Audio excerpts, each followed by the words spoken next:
At what moment did you know Jackie was going to be the one you were going to be with for the rest of your life? It's funny. So I told her that she was the one that I was going to be with for the rest of my life almost immediately. But that was because I was trying to get laid. So the actual reality, I want to say it was like when I really sort of, decided on that, it was a couple years in. And I guess it was when I was ready to marry her. But the whole time, like, she didn't think of it as a trial period. She thought it was inevitable. But to me, I was like, I grew up a lot when I got a real job. I'd like to see her get a real job and make sure I still like this version of her. I'd like to see her finish school. I'd like to see this. I'd like to see that. And just make sure that she didn't like change up on me because we were kind of young. And at one point, she had, in my head, like sort of cleared all these hurdles. And we weren't living together, which was clever on her part. And it was like, well, I'm just done with her leaving. Like, I want her here all the time. And that was pretty much when I decided to propose. It was like, this her not staying here stuff is no good. How old were you? 22, I think.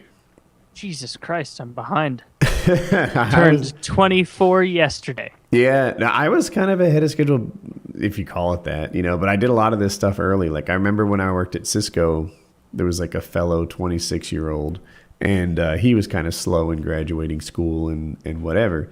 Whereas me, like, I had 4 jobs at that point. I had a wife, I had a house, I had a child, and I was 26. So, I don't know. I amongst my friend group and stuff, we were always the first to get married, first to have the kids, etc. We did that early, but it worked out well. How old were you when you had Hope? 26. Oh, yeah. Kyle, you're behind, man. I still got 2 years to make up for it. I'm way ahead. Hit the Woody special. You asshole. I'm way ahead. I'm saving up all that money that children and wives cost, and I'm investing it into guns and ammo, and I'm happy with my decisions. Woody puts it best. He says I make a good uncle, and I think he's right. I'm great in if you need me 2 or 3 days at a time to be responsible and all that stuff, but I just don't think that I'm very well cut out for that. What did that she just give lifestyle. you? What did she just give you? He's not listening. What'd you get? What did she just give you? She handed you something. What is that? She gave me Kyle as a dick. I thought it was going to be a beer. This is better.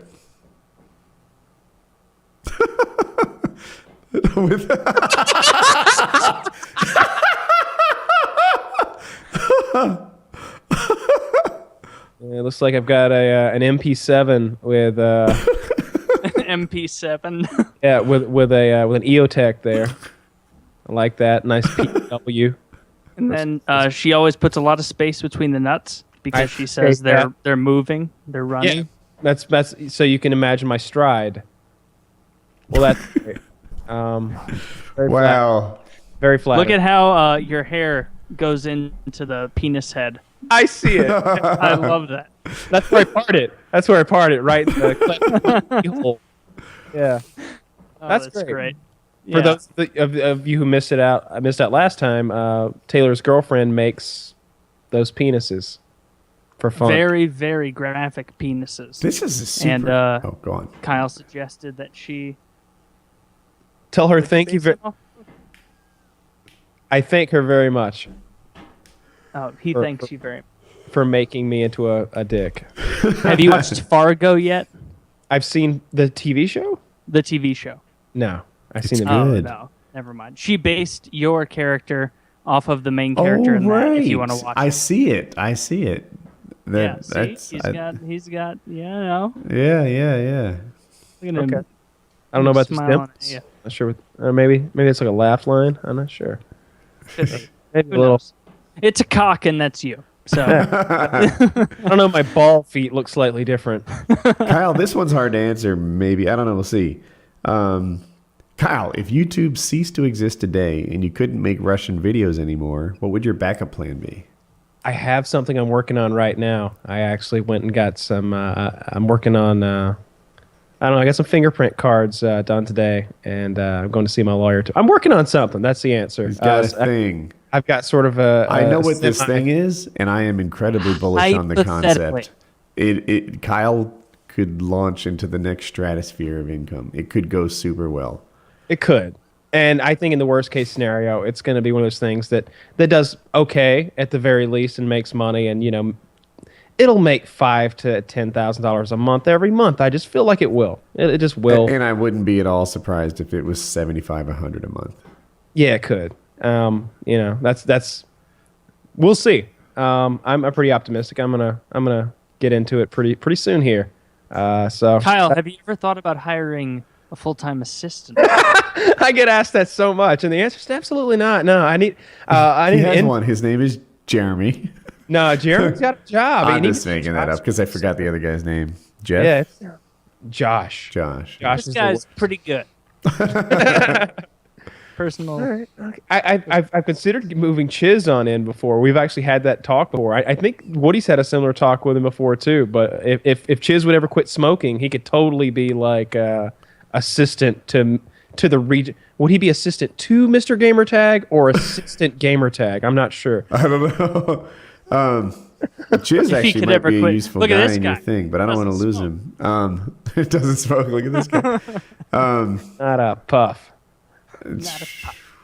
But yeah, I think you need someone who it can't be a Jeremy class guy, right? You need someone who's a grown up who reliable and professional and doesn't make dumb mistakes. Yeah. I'm not sure. I think I can handle the whole thing by myself as long as it's in that like $5,000 a month range. But if it were to do something insane like you're describing, like $50,000 a month range, I'd of course like find someone who was someone like Taylor, who knew what they were doing to come in and like. You don't really need to know what you're doing. You just really need to have a good head on your shoulders and be able to like follow the game plan. I think that's what it's about. Like, I don't need someone who's like quick on their feet making decisions. I need someone who'd be like, "Hey, Kyle, so the turbine thingy, it broke. Okay, good. I'm glad you called me. Shut everything down. We just got to do this." Like, I need somebody who knows what they're doing. So you Can be just need trusted, someone managed. who's not functionally retarded. Dude, some basic. Because I can do stuff. that. my I can do general that. contract. No, my experience with renovating this house has enlightened me to how many people have poor planning and basic logic skills, right? Like in the case of the house, it's like, all right, you've got to do this before this, we're going to be hey, this thing takes 2 weeks to get in, so we should make a call about that now so that we're ready for, so that we're not held up by it. That kind of thought process is way more rare than I thought it was. And How do people not get it? I'm finding this constantly. Yeah, Well. like the sequence of events that you do stuff, normal project planning, it eludes a huge swath of the population. It does. Basic, just like you said, management skills especially. I feel like that was part of it because I feel like if your general contractor were a contractor, he could probably handle that. Like if someone else were just telling him, be here at Monday morning at 8 o'clock, you're doing drywall, he could do something like that. But he was totally over his head, it seemed. He shouldn't be self-employed. With scheduling all those people and making it all work as a big machine, What he which is should what a be work site is should a be. salesman. And you can be highly paid as a salesman. He should be in there. Highest landing paid deals. profession in the world. Is that true? Yep. It can't be. It is. It can't be. It can't be because, professional athlete. I don't think that you would count that sort of thing. CEO. Porn star. Well, what is a CEO? You've got to break that down. Someone that's who's true, the too. chief Fortune 500 executive CPO. officer of a given firm. See, the thing is, there's a lot of CPOs. What about like $5,000 a year companies and stuff? Yeah. Yeah, you could in the long run across it all. I promise you, salesmen are the highest paid profession, more than doctors or lawyers. There's just sales professionals get paid a lot Sales professionals certainly get paid a lot on average. Yeah, and it's Being a job good that's at difficult to sales outsource. is a gift. And there's some things like you may think of sales like what are we talking about here? So like there's retail sales, that's a thing. But there's also and then sort of low on the branch of the tree of sales, I think is probably car sales. But even at car sales, you can turn around and make $15,000-$25,000 a month if you're a all-star. But like I can remember guys who were selling cars who were like, I want to get into selling yachts. I want to get into. They always want. There was always something else where the commissions were sweeter.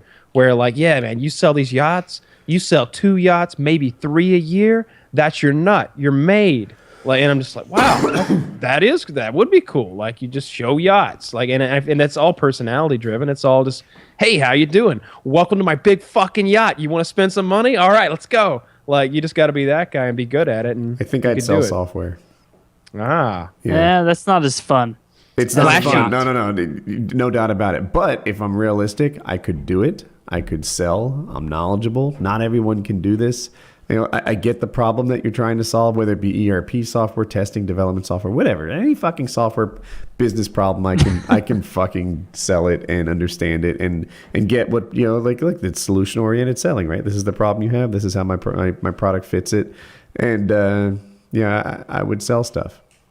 I think a lot of, if what Kyle says is true, that salesman is the highest paid profession, it could be a lot to do with the fact that salesmen, just by their very nature, they tend to be more ambitious than the normal population. Like they're looking to get ahead. They're looking to do something, to make moves, to get to the next echelon in life. One nice thing about sales is it's super easy to quantify their impact on your organization, right? If you're an IT manager, you know, how fucking useful are you exactly? I don't know. We know we kind of need you, but I don't know. A salesman says, I brought in like $6.9 million worth of sales this quarter. Without me, you'd have had 6.9 million less. And I expect this quarter to make like $250,000 of that. And, you know, you do that 4 times, it's $1 million a year. And they're like, yeah, $250,000 is really kind of worth it to bring in I grossed $1 million in July. Right? It's a lot of cars, even at $50,000 a pop. Yeah. And a thing about software sales is it's virtual goods. So it's like, it's almost all profit. You know, the difference in your sale or not having your sale is straight up how much money your company's making. Yeah. And you could, sales is fun. I always enjoyed I like sitting at my desk and watching the game that is like car sales kind of happen around me. Like everybody's been in a car dealership and they've seen it kind of happen before, but only like that day, and you were there buying a car. When you're on the other end of it, when you sit there every day and watch the same game get played every day and the same lies get told and the same body language and stuff, and just kind of look around and like get a sense for how funny the whole dance is, it's a lot of fun. It's because it's the same thing every time. Do you go into car dealerships ever and are confronted by a bad salesman? I don't go. Because I hate that. No, I don't go for a couple reasons. One, they don't have a choice; they have to come after you. If their management saw them like not coming after you, that would make them look like such a piece of shit in their eyes. Like you get fired for not picking up a customer who was like wandering around the lot. Like if you were just like, they're not looking. I've seen it happen before. There's been some guy. The manager was like, why is nobody talking to that customer right fucking there? You guys are up here arguing about your place in line, sitting in these comfortable chairs. There's an old white guy out there looking at minivans. Why is nobody talking to him? And some guy's like, I talked to him. He's not interested. And they're like, Kyle, go talk to that guy. And like 3 hours later, I did sell him a minivan, but I didn't make any money. They fired that other guy.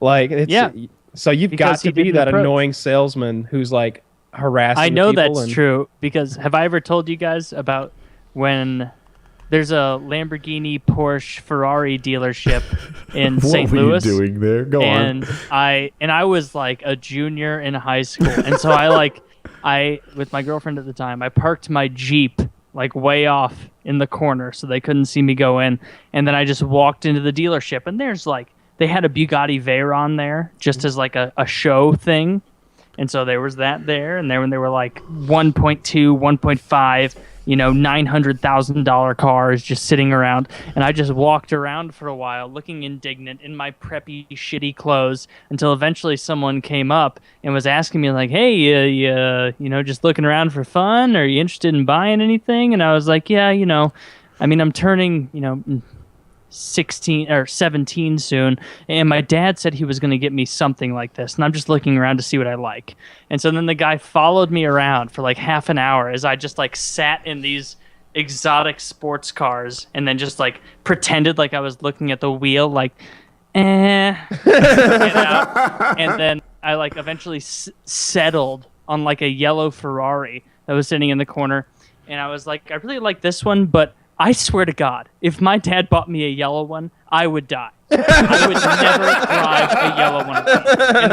And the dude was just like, yeah. Well, there's a lot more colors than that. That's just what we have right now. There's a black one. What do you think you're most interested in? I'm like, I don't know, man. Honestly, like something chrome. And then I left. And that was it. I never went back. Like that. The chrome. Something chrome. I'll be back. Don't notice that I'm getting into a 2003 Jeep right now.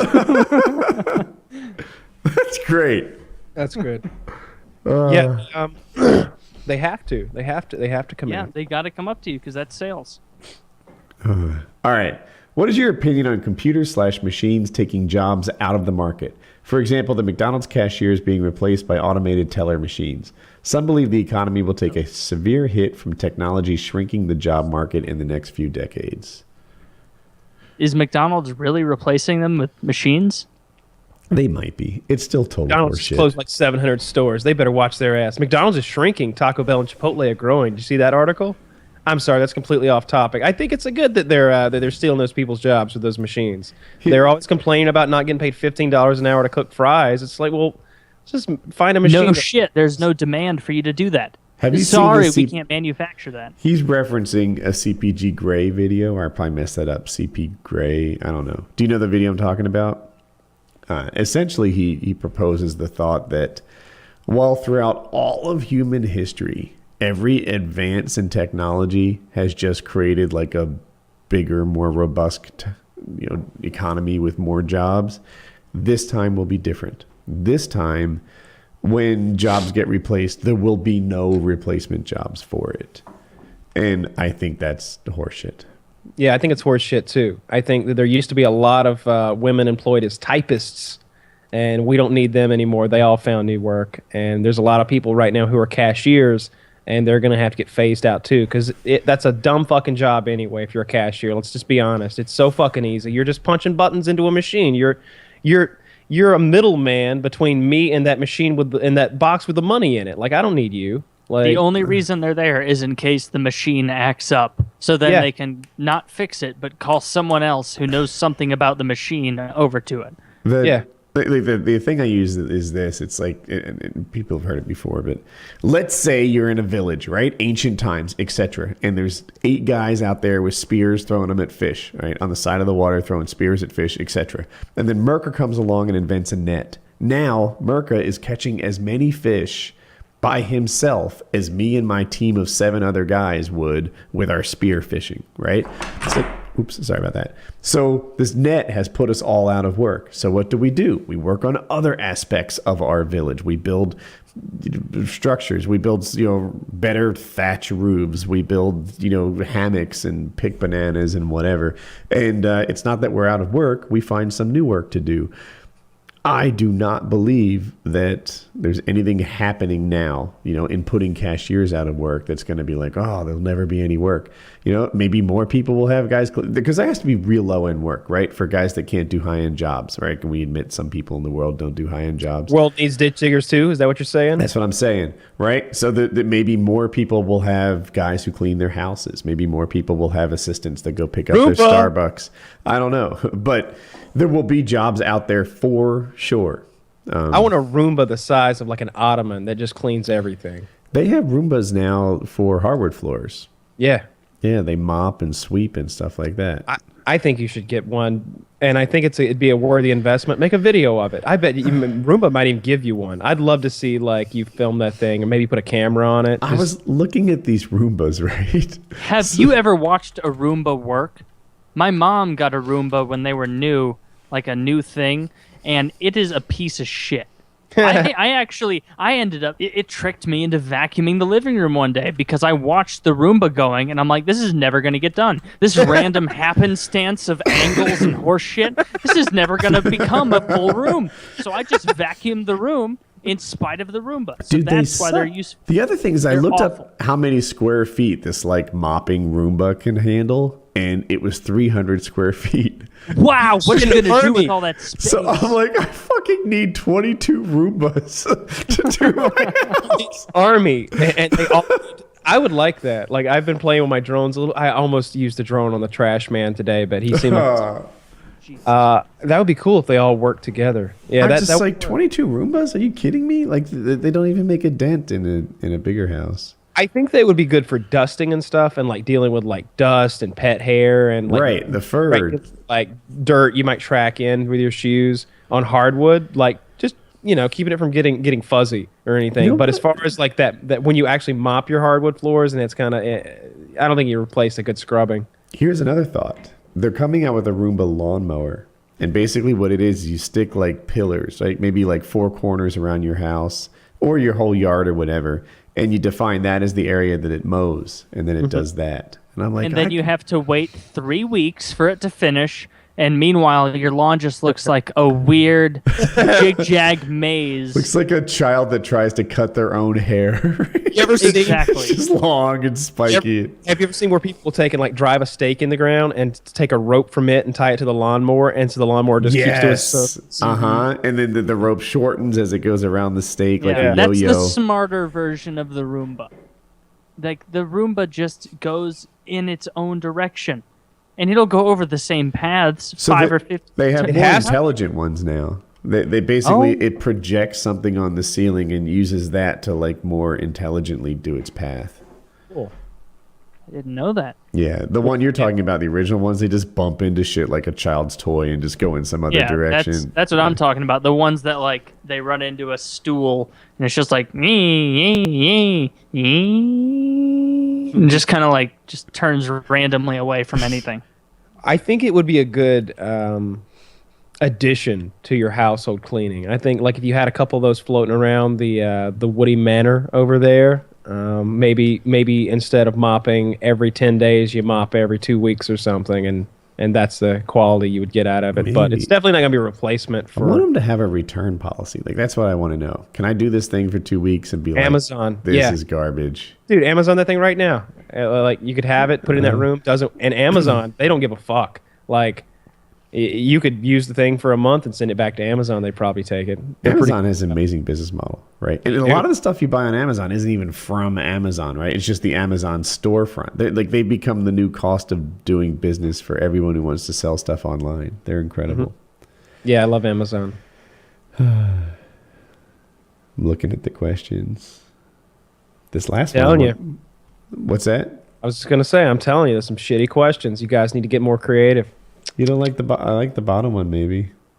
Was it the one where we're like, because we're letting human beings who would normally die in the wild live? So here's the thing. Maybe you should read the question, or maybe we should wait for Taylor to get back. Is Yeah, that I a was new thinking we poster wait he's for got? him. Yeah, he added a Django poster. Nice. It's hard because I have a special needs kid, and he's pretty much saying like, this is a bad thing that it's not Yeah. just the strongest surviving." And I'm like, "Hey, wait a minute." You There's know? there's two sides to that coin. I think part of being the maybe I- evolved version of us that we are is it's not to survival read the of the fittest. question, it's what is your guys' opinion on how natural selection in humans is currently taking place? Example, mentally incapable animals will never survive in the wild, and yet humans appear to play God and try to keep all forms of handicapped people alive. Is there a line? Should all humans be treated equally across the entire spectrum, including murderers, insane people, physically, mentally handicapped, etc.? There's a line, but I'm not sure where it is. I think it's going to change from person to person. I don't think all people should be treated the same. Not all of them. Yeah. Also, I think to myself, like young Woody was quite the jackass, and I remember there was a school administrator. My friend's father was like a superintendent or something. Like he's the guy that's a bunch of principals' bosses, and he was saying that like kids should be like weeded out. Like they shouldn't even make it to 12th grade. If you're doing poorly, cut them, cut them, cut them. I think they might do that in Europe. I'm not sure. And it just occurred to me like, man, I'd have been cut after like 8th grade. Like they just said, Woody, you're a ditch digger. Done. I think that's more of a problem. I think that's more of a flaw with our educational system, though, than with the philosophy that we're talking about, the idea of the survival of the fittest and cutting people out. I think it's a bigger difference there. That seems like a failure with the education system, that they couldn't help you find your true potential and get those straight A's that you should have been getting, or into some sort of a technical program where you could have excelled into computers and or woodworking, or perhaps become the professional hockey player that you were always meant to be, or invented some sort of a new sport, which was half hockey, half swimming. Now we're on to something. I remember that I tried to get into this computer program, like program for computer programmers, I guess, and like a camp or a school thing, and they're like, your kid's too young, and I'm like, but I'm smart. Like maybe I could do this. I'm really excited, and they gave me some math problems to solve. But the thing is, you know how, like, in school, they use the division sign, right? That horizontal line with the dot above and below it. Or they'll use, like, either a dot or an X for multiplication. They were like 4 * 8. Can you solve that? How about, 32/4? Can you solve that? And I'm like, oh, my God. Like, I've never even seen stars and slashes. And it's like, you motherfuckers. Now I know that, you were just, like, swapping out the symbols. And I could have easily done those. I wonder how things would have changed in general if... someone should have gotten on that. Yeah. I just, like... Why didn't you ask anyone what the fucking symbols meant, man? I guess... Pride. I should have. I don't know. Like, hey, what are these symbols between the numbers? What are we inferring with those? I'm a kid, and there's like these people saying you can't do this, and then they put it in front to prove their point, and it was like, oh God, yeah, like an older, more extroverted, more confident version of me would have been like, slashes. What do we got going on here? Maybe that's odd. But yeah, I was taught both. I remember from an early age that. I think maybe on the standardized testing, maybe it is a dot and a slash for multiplication and division. And I definitely remember that, like it seems like the simplified form, the earliest format that I learned was the line with the dots on top and bottom for division, and the X for multiplication. But definitely later on, I learned the asterisk type thing. Right. The asterisk and the slash. To me, that was a computer thing. Like they didn't have a division symbol on the keyboard, so they just grabbed something else. Yeah. Is that not how they teach kids anymore, with the line and the 2 dots? Because that's what I associate with division. It is, but he was talking about doing sort of a standardized test at one point to qualify for a computer class or something like that. Pretty good, yeah. And they pulled the switcheroo on him, and suddenly it was stars and slashes, and he wasn't familiar with those symbols, so he didn't do well in the test. And now he wonders, thinking back, if only he'd known what the fuck they were even talking about. Because the math wasn't hard at all. Yeah, but, if only you had known, you might not be here. I think we've all got moments like that where we think back and we're like, was I properly evaluated? Because I feel like now looking back that all of that shit that seemed so hard back then is just real simple, and they should have just taught it better. And I think that happens a lot every day. I think we've just got bad teachers. Yeah, there's a lot of bad teachers out there. It's also just a bunch of lazy kids out there. I wish the standards for teachers were much higher, and the motivation for students was as well.